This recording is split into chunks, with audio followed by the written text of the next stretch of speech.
Snooks, I thought you were asleep. You'd better go back to bed. Why? Because it's very late.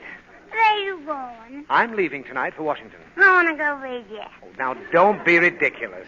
I'm taking an airplane, and there's no room for you. Why? Because I've only reserved one berth. What's a berth? It's like a bed, but on trains and planes, they call them berths. I've explained this to you before. Explain it again. I haven't got time now. Go back to bed. What's a berth? I told you it's a bed. They have upper berths and lower berths. Which did you take? An upper.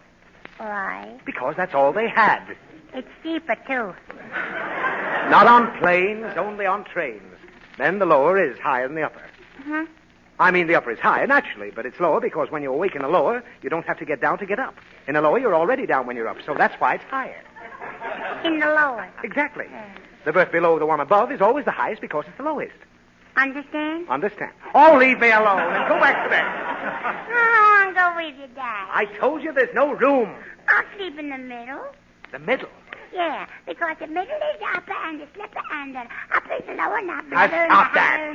Now, Snooks, please don't cause any trouble now. I don't want to miss my plane. Take me with you. I want to go to Washington with you. Piffle, I wouldn't even consider it. Puffle, I'm going. Now, stop that. You've got about as much chance of going with me as that lamp has of jumping off a table. Shall I pack my bag, Daddy?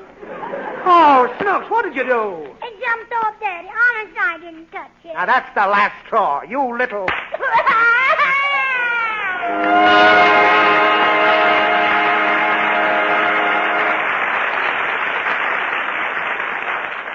Well, I can't believe that even soft-hearted Daddy, played by Hanley Stafford, would allow himself to be bullied into taking his angel child to Washington, but we'll see. Here she is, ladies and gentlemen, Fanny Brice as Baby Snooks. As you know, Daddy had to leave on a sleeper plane for Washington. Snooks awakened and pestered him to take her along. Of course, Daddy swore he wouldn't give in, so we find them both at the airport ready to leave. Listen. We're all going to Washington. All going to Washington. keep quiet. Are you mad, Daddy? No. I just don't understand how you wangle me into taking you along. I'm a good wangler, ain't I? You're great. Now stay behind that rail. Why? Because that's where the planes land.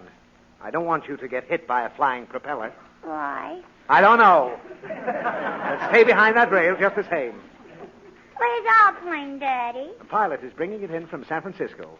It's not due for another 5 minutes. Maybe he got lost. He can't get lost. The pilot has a compass. What's that? It's an instrument that tells you which way is north, south, east, and west. Which way is it? Oh, you've learned the points of the compass. If you're facing north, what's on your left hand? Fingers? No, it's west. And I'm not going to explain the compass to you at 1 o'clock in the morning. Why? Oh, don't bother me.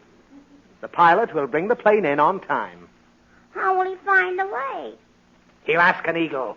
What if he don't see an eagle? Then he'll ask a stork. The same stork who brings the baby? Yes. Daddy, What is it? who brings the baby stork? I don't know. I wish that plane would hurry. There's a plane, Daddy. Let's get on that one. And that's a mail plane. How can you tell? The sign says so. United States Mail. They carry letters. I want some letters. Oh, stop it. Look, watch them load the packages on that plane. Who's that man? He's the pilot. He drives the plane. He's been horseback riding, ain't he? What makes you think so? 'Cause he's got a pillow strap right That's on the it. parachute. Commercial pilots often wear them. Why? In case something happens to his plane while he's flying, he can jump out. The parachute helps him land safely. Does he land sitting down? Of course not. Well, why did he strap the pillow on it? I told you it's not a pillow. It's a parachute. Get me one, Daddy. You don't need one. Well, how will I jump out if we all have an accident? Oh, don't worry. We won't have any accidents. Why? Because planes today are as safe as automobiles. Safer. There are more accidents in cars than there are in planes. Why? Oh, maybe it's because the pilot isn't always hugging the co-pilot. Don't the pilot like the co-pilot? Yes, he loves him. And why don't he hug him? I don't know. I'll ask him. I want to hug a pilot. Well, I'll talk to him when we get on the plane. Shh, I hear it coming. I'm afraid to fly, Daddy. Oh, now don't start that. Come on, help Daddy with the bags. Take that little one. Oh, I ain't going. Oh, please, Snooks. You talked me into taking you along. It's 1 o'clock in the morning, and I simply must take that plane. I can't leave you here. It's going to fall down, Daddy. No, it isn't. It's only landing. Just look how perfect it lands. See? Now, come on. They're opening the door to let us on. All right. Hold my hand. Okay. Be careful going up the gangplank. Mm-hmm. And don't make any noise. Mm. Who's that pretty lady, Daddy? She's the stewardess. Does she hug the pilot? No. She'll take care of us on the trip. I want to hug the pilot. All right, later. Let's get aboard. Good evening. Name, please? Higgins. This is my child. You're in upper and lower 6. How old are you, little girl?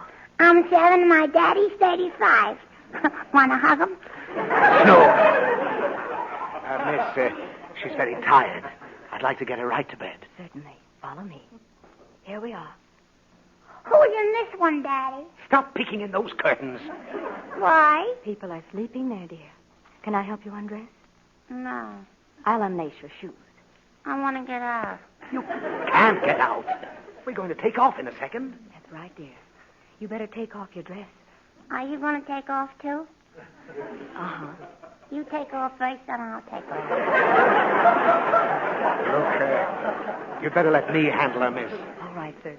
Call me if you need me. Thank you. Come on, Snooks. Climb up that little ladder. Where? Right up there in the upper. That's where you'll sleep. I don't want to sleep up there. Do you want to sleep in the lower? No. Then where do you want to be? With the pilot. Please, Snooks, you'll wake up all the passengers in the plane. Climb up there like a good girl. I'm afraid to sleep there alone. Oh, don't worry. The angels will take care of you.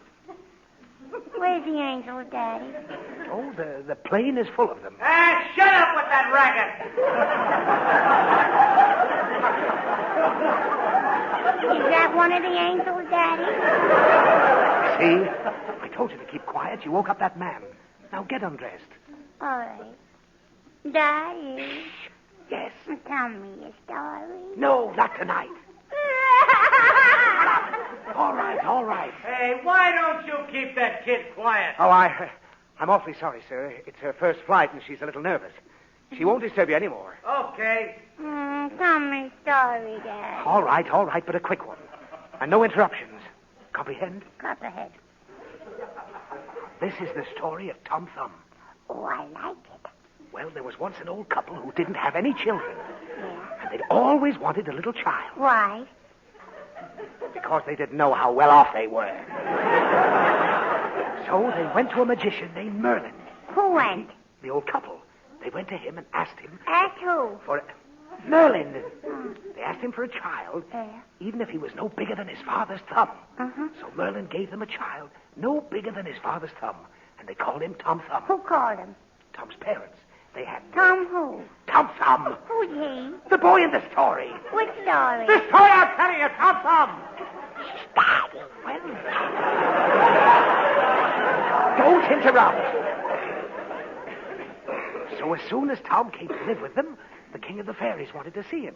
So his mother dressed him. The king's mother? No, Tom's mother. Tom who? Come!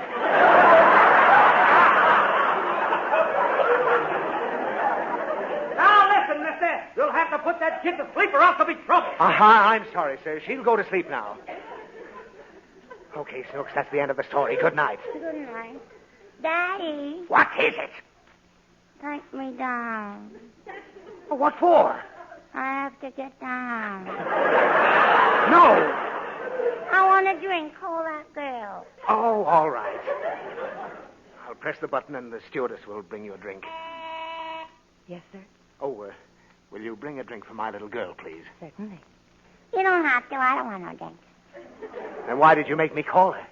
I wanted to make sure she wasn't hugging the pilot. Good night.